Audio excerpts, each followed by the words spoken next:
Tommy Chong is here. First of all, we're glad you're anywhere. Yes. Okay? Let's start with that. I'm still here. Yeah. All right, Tommy, one half of the classic comedy duo Cheech and Chong. Between the records and the movies and the reunion shows, they've been doing it for more than 40 years.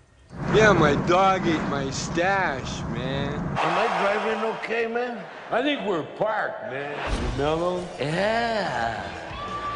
Feels good, don't it, man? Yeah. Open up the door, it's Dave. Who? Dave, D-A-V-E. Dave? Yeah, Dave.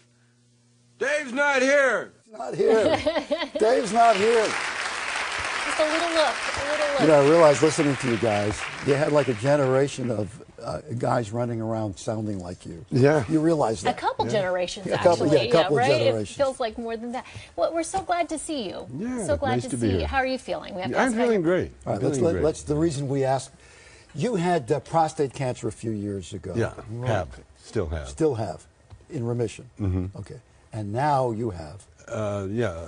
Rectal cancer. Related? Yeah. Was it related? No, apparently It's not. Apparently not. I look at the body, you know, like a car. You know, I'm an old car now, and I got a little rust in the exhaust pipe. That's about it. You're in your 70s, right? Yeah. Yeah, yeah. Almost 80. Almost, really. Getting close. Getting close. Now I know you've been really vocal about how you're using, like, even the cannabis suppositories, right? Yes.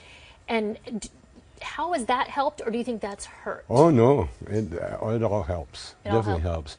Well, first of all, when you do suppositories, you don't get the head high. You know, you get a little butt high, but no head high. Okay. Whatever that is. I'm not sure what that is. Oh, it's good. Butt high is good, man, because you can still think. I know people who graduated from Bud High, but that's a whole other story. No, but no. The cannabis oil is. I think cannabis oil has really kept me from. It kept me healthy, kept me young. You know, kept me on Dancing with the Stars. You were know. amazing. You brought your swag to that. Yeah. Had you danced before then? You know, I learned how to dance salsa. You know, I had to. You know, because my wife was a salsa dancer. So we're watching you here. The state of your health then was what? I had cancer. All right. At that point. I think probably, you know, this is my own opinion. The stress of the show probably brought it out. And it is stressful. Oh, It's not just totally. fun. It's stressful. 7 days a week, rehearsals, like 4 or 5 hours a day rehearsals. So did you know your cancer? Like, had you been getting your colonoscopies? Did you? Or No, for 3 years. That was a problem.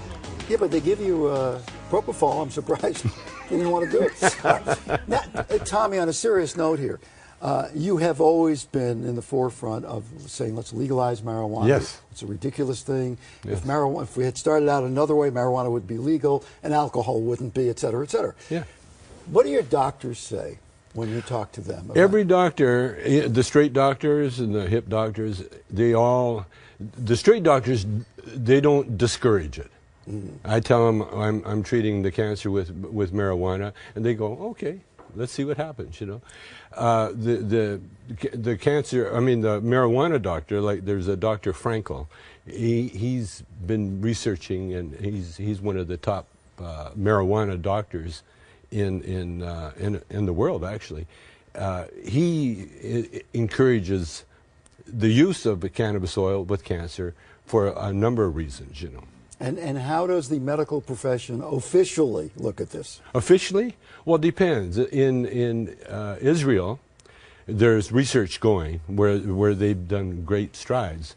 Dr. Sandra Gupta did a great show on CNN where they showed the cannabis oil actually curing a little girl's epilepsy. A little girl had epilepsy. These are episodes, but what about the medical establishment? It would say to you what? Well, the medical establishment really don't know.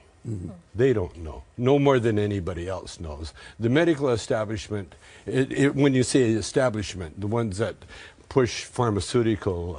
the AMA, for instance. Yeah, yeah, the ones, they're way behind the curve. You know, they don't even allow marijuana research. The federal government does it. So I mean, they're behind, but we're you know this stuff. The people are what we call big getting it. pharma and the pharmaceutical industry Are they waiting for the total legalization? Do they already have, I don't know what? Pharma's not patents? waiting for anybody. Huh? They're No, way no. ahead of the game. Yeah, so they're ready to go as a product? As do you much think? as they can. The United States government tried to patent, or did patent marijuana years ago when they made it legal, because the American government knew, at that time knew the medical benefits. And the reason it was made illegal was pure political, and racist. Marijuana laws are very racist. They're probably the only blatant racist law that we have. And the reason I say that is, before it was called marijuana, it was called hemp, and it was grown all over the world, especially in America. There's Hempville, Hempstead, there's hemp towns named after So hemp. people in Long Island who live in Hempstead don't know they live in Marijuana-stead? That's Is that what right. you're saying? That's a right. really interesting thought. A lot of them don't. Okay, it's not like you've dedicated your life to the pursuit of marijuana, But I have. but you have. And the interesting thing is that I think most people back in the 70s and early 80s would have thought that you wouldn't be alive now. That's right. That's right. And you've outlasted a lot of those people. Absolutely, because of the marijuana. And you think it's because- I'm like I say, I'm almost 80 years old. Mm-hmm. I still do everything that I did when I was 40. And you're everything. confident about this prognosis? The doctors feel confident, and when you're in there? The doctors are very, very confident. With me, it's stage 1. It's not that serious. I'm going to treat it, like I say, with marijuana. And chemo and radiation, right? Yeah, and Okay. the chemo and the radiation. The good thing about marijuana, what marijuana does more than anything, it relaxes the mind. It relaxes the anxiety. And when you relax anything, then things get done. It relaxes the immune system.